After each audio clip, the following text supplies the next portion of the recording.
Alright, welcome to another weekly outlook video. In this video, I'll be covering what I'm expecting to happen in my second full week of trading for the year 2025. I wanted to start off by saying that for some reason, I got a message that my number has been banned from Telegram, so I don't know what's up with that. I'm not even gonna bother too much about it, but yeah, that's a quick side note. I'm going to be offline for a little bit. I have, of course, submitted for an appeal of some sort and hoping that I'll get feedback, because I don't think it's just me. I think it's some bug on the platform. I'm not sure what the problem may be, so we'll see how long that takes to be resolved. But for now, of course, as always, you can reach out to me in the comment section. I go through every single comment and I respond to every single one of them. So yeah, if it's your first time here, please don't forget to subscribe and like the video even before watching. Basically, just like the video on your way in. I'll be covering a few things in this video, whatever comes to mind. But yeah, let's begin. We have here the NASDAQ chart. I'll be starting off with the indices and work my way back to the currencies. I don't really have a reason behind that, but that's just what I'm going to do in this video. So on the NASDAQ, starting off with the monthly time frame, we can see that we have now tapped into the monthly BC, this monthly bullish fair value gap residing over here. It was my target last week. I wanted to see us trade back down into it.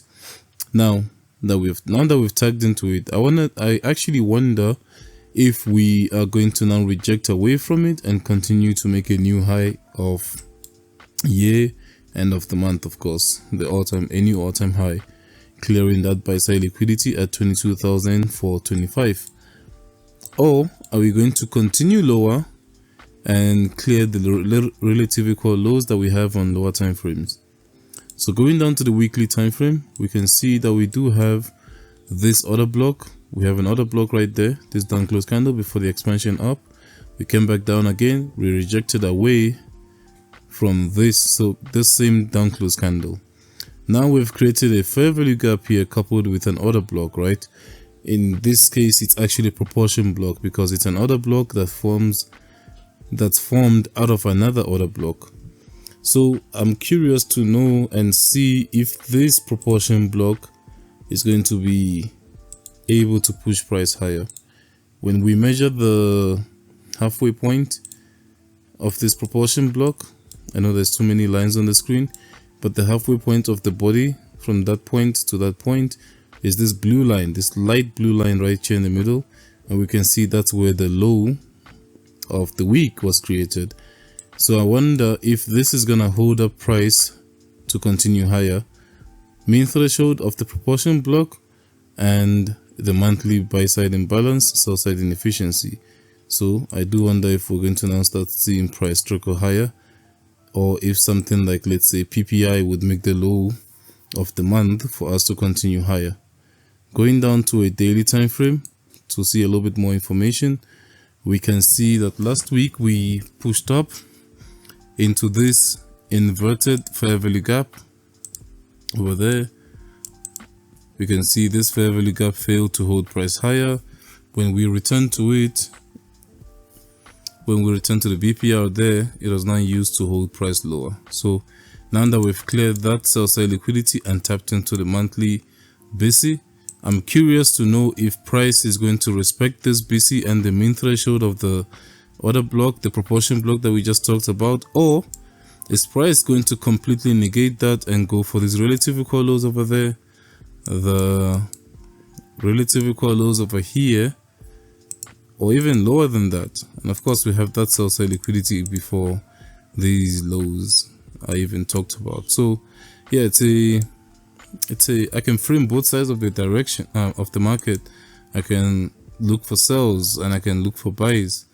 So if I'm bullish, if price starts showing us lower time frame bullish price action, my first target is going to be this daily CB, the daily bearish fair value gap that we have over there at 21,448. That would be my short term target, my first target. But if we're gonna be bearish, if we start creating daily CBs, say we have some sort of daily inefficiency somewhere here, coupled with this bearish mitigation block or resistance area or whatever you might call it, then I could look for sales, a continuation sales to the relative equal lows that we have all the way down here, right? I could look for sales, but of course, as I said, that depends on what price action looks like as we progress from Monday and Tuesday. So that's my insight and my view on the NASDAQ.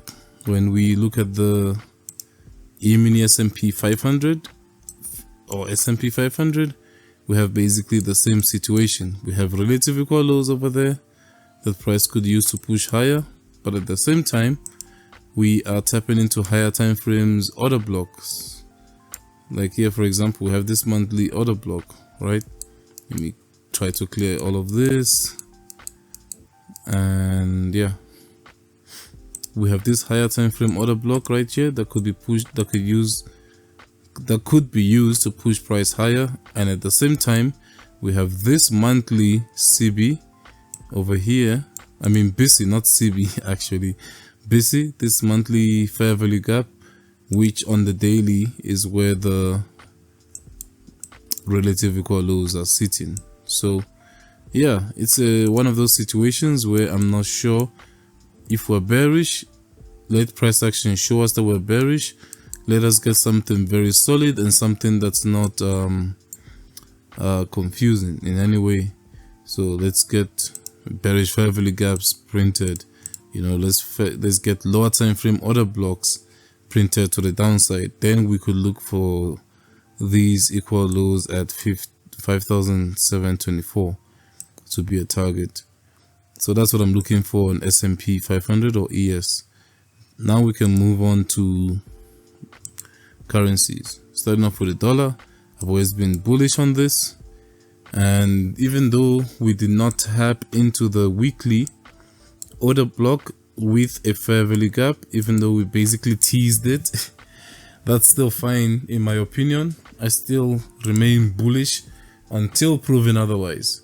So say for example we trade and close below this down close candle. If we trade and close below it, then of course I could maybe switch gears to becoming bearish to those lows here. But then for now, I'll keep being bullish until proven otherwise. My next target would be that high over there. That's November high from 2022. The 7th of November actually. So let's see. What have we done now?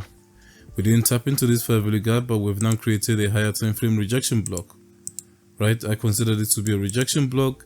If you don't know what a rejection block is, maybe I'll probably link a video here. If I don't link a video here, then I'll probably list it in the description, or just check in my channel for a rejection block.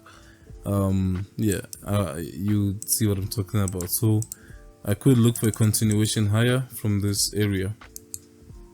When we go down to the daily, we notice that that area is a daily bullish order block, right? And fair value gap actually. So let me draw this out. We got that fair value gap like so. Then we could look for a continuation from this fair value gap to that buy side liquidity. Of course, we do have to keep in mind that price doesn't have to even tap this fair value gap the same way it didn't have to tap the weekly one that side, right? It literally didn't have to tap that weekly one to continue higher.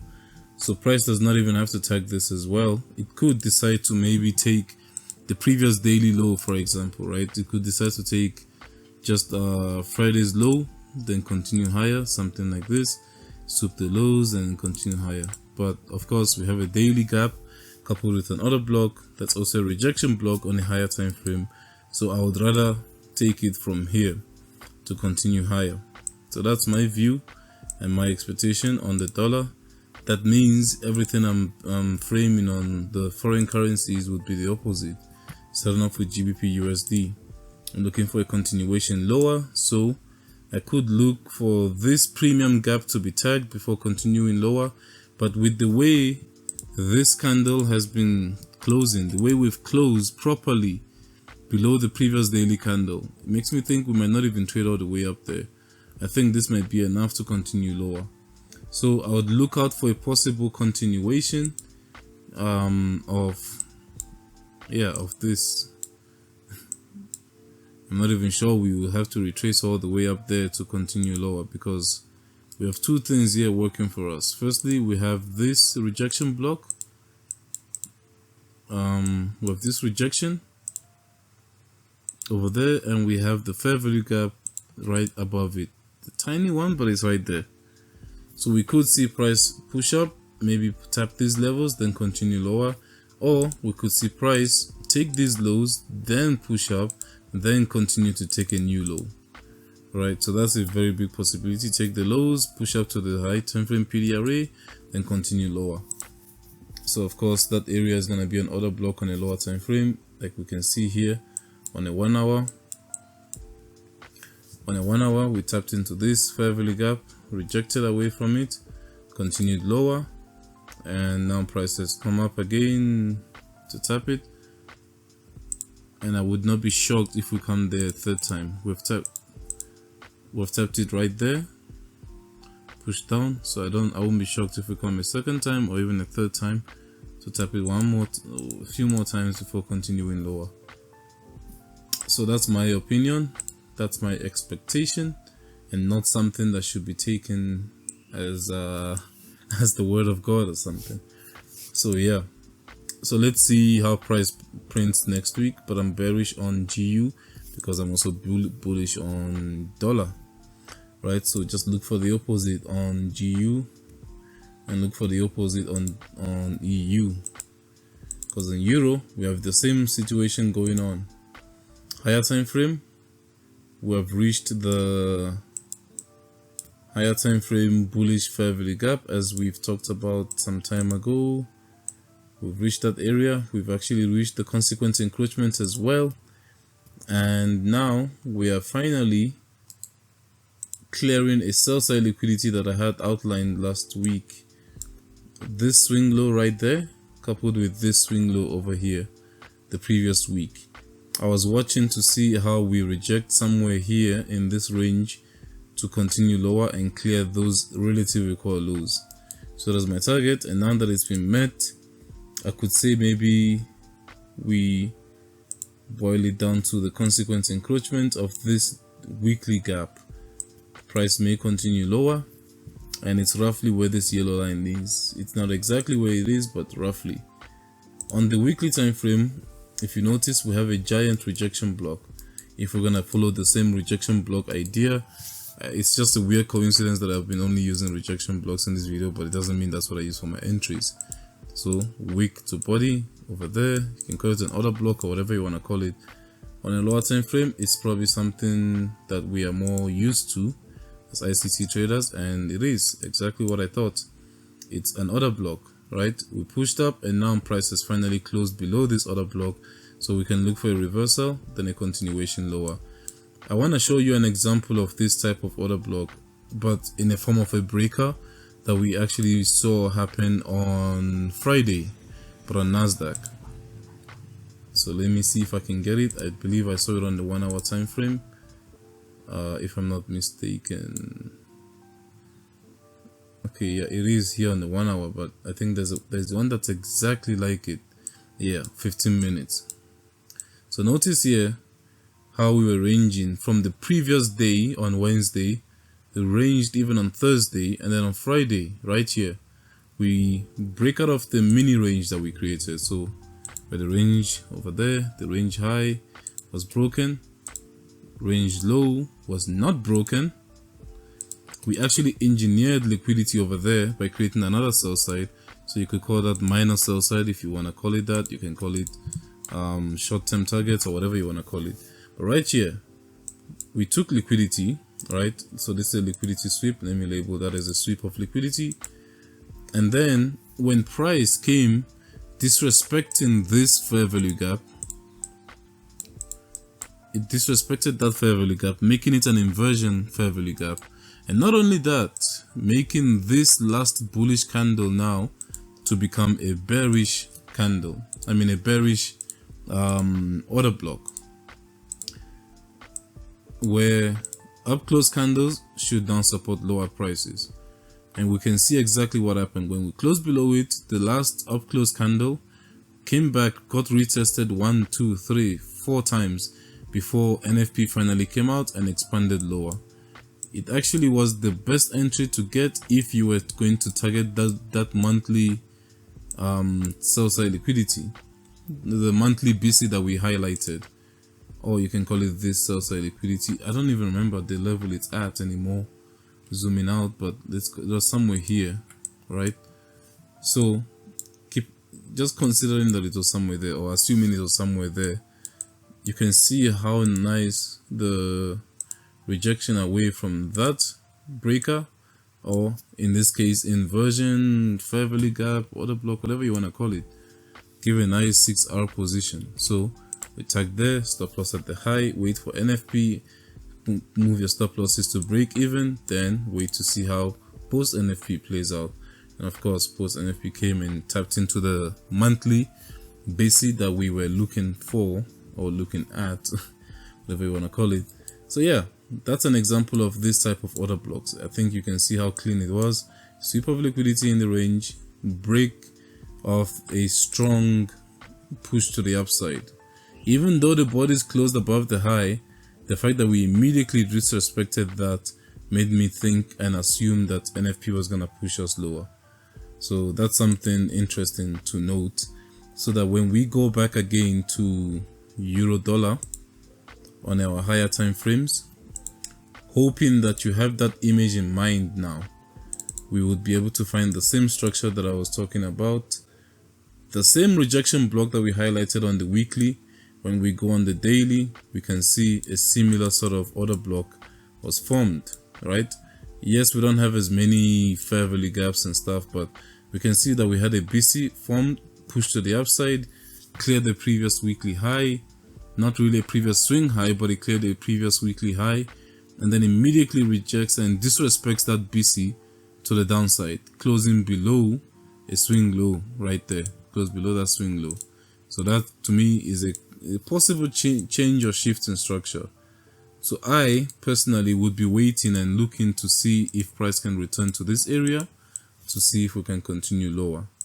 Of course, I'm not going to take it blindly from the daily time frame. I would look for lower time frame confirmations to take price down to the consequent encroachment of the weekly BC, or the same 7th of November high from 2022 on DXY. But of course, we look for the equivalent this side on euro. So that's what I'm looking for, and that's what I'm targeting for euro. Of course, if price is not going to return all the way up there, we could also look for lower time frame entries. On the lower time frame here, we have a shift, a breakdown in price, giving us a nice looking mitigation block of some sort. I'm not sure what to call it now. So price could come, take out this swing high as some sort of liquidity. Alright, let's just reduce this to 1 pixel. Price could come, take out the liquidity, tap into the mitigation block, then continue lower. That's a possibility. Alright, taking out this swing high, tapping over there to continue lower. If not, we have this area that we highlighted from the weekly and daily chart as a change in the state of delivery, or as an order block. So we could find price could come to these relative equal highs, for example, clear them all as a quick swoop, maybe like for example during CPI, tag and then continue lower, right? We could get something like this form, keeping in mind that we have that higher time frame PDRA. That's the only idea, the only thing that's really supporting the bearish price action, the bearish direction that I have for euro. Of course, we have the opposite happening, continuing higher. But I'm ready to adjust for both possibilities. So let's see how price plays out for next week. So that's all I have on the dollar majors. Of course, I'm not going to go through NZD USD or AUD USD as I typically would, because they've already met their sell side targets. They're already looking exhausted to me. Doesn't mean that it cannot continue, but for now I don't have any real target until maybe we get a retracement up. Then we can look for a continuation lower to make a new low. But in the meantime, for now, yeah, I'm not really looking for anything on AU and NU. I'm mostly paying attention to EU, GU, and of course the indices, all the indices here. Stock index futures from the US. Sometimes I do pay attention to gold and silver, but that's usually when I don't get anything else clear on other assets. So yeah, that's what I have for now. There's one exotic pair that I have though, a cross pair GBP CAD. GBP CAD, the only reason I'm pointing this out is because we have CAD, I think we have CPI on GBP next week, so I mean this week. So let's see what price has for us. So I'm personally looking at the strong closures that we've been having. On the daily, it's very clear. The structure is clear, in my opinion at least. Let me just put it out there. We got a liquidity sweep at the highs. Let me draw it with just a line, a trend line. Got a sweep of liquidity there. We got a fair value gap inverted over there. The BC that was not respected came back and got retested. If you didn't trust that gap, for example, we could look for a shift down. So when we got the market structure shift over there, right, I was eyeing this as a breaker. A breaker, for those that don't know, is when we have a high, for example, we sweep off that high, break below, retest, and then continue lower. This is what a breaker is in a nutshell. So a breaker would be this low where we got the retest. Maybe, I don't know why my mouse has been being funny today, but yeah, this is where the breaker would be. So we got the exact same situation happening here. A sweep of liquidity was the first thing, a break below, a shift in structure, then a retest of this breaker, which in fact is coupled with a fair value gap. So I'm gonna be honest with you guys, I actually missed this entry last week. I didn't see it because I would have definitely taken this after getting a breakdown with a fair value gap.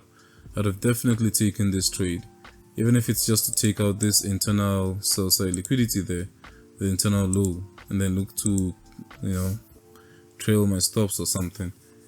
So now we have a new area of interest for me, this area, right? It's coupled with a fair value gap, and I'm looking for a continuation from here. The thing about this area is that we might not even get price retraced to this. So I have two entries or two possibilities. Either we look for an entry from this gap to take it to the sell side liquidity over there, or price may not even reach that level and not even take Friday's high.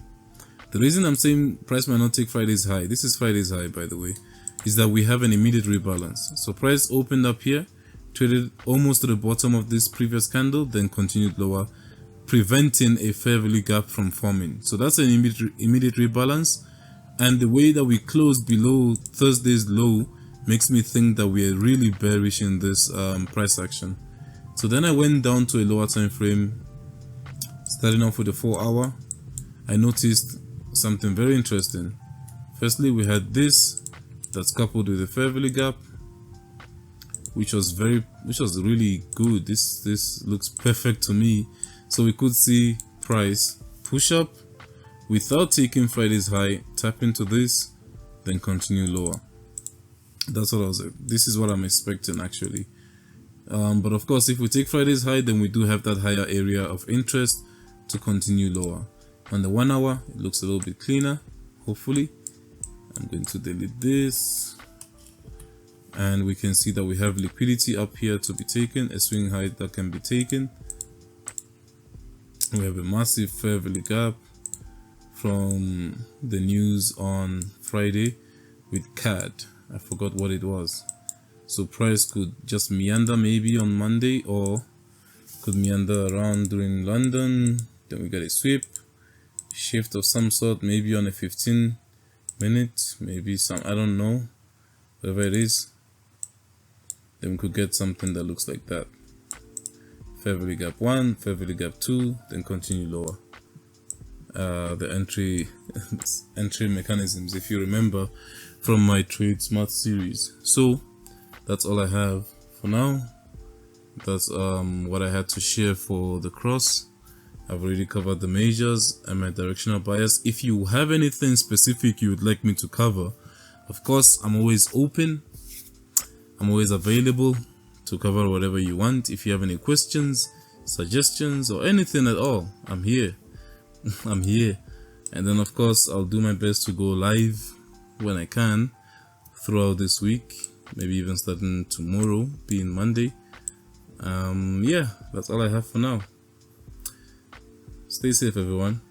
Happy New Year's again. I feel like I sound a little bit better in this video compared to my first video for the year. So yeah, make the best of this year. Whatever successes you had last year, I believe that there is much more waiting for you this year. Whatever position you found yourself last year, even if it's a break-even position, I believe you find your consistency in profit this year. If you are not able to see any sort of break-even and you're just seeing losses, then let's pray and hope that this year would be the year you finally stop losing money. So let the least that happens this year be that you break even, right? And then of course you could look to graduate to consistently being profitable from next year. So yeah, if you need my personal accounts, maybe on Telegram or whatever, you can reach out to me in the comments. I'm always willing to share whatever I have to teach you guys. So for now, stay safe. As always, take care of those around you. Good luck and good trading.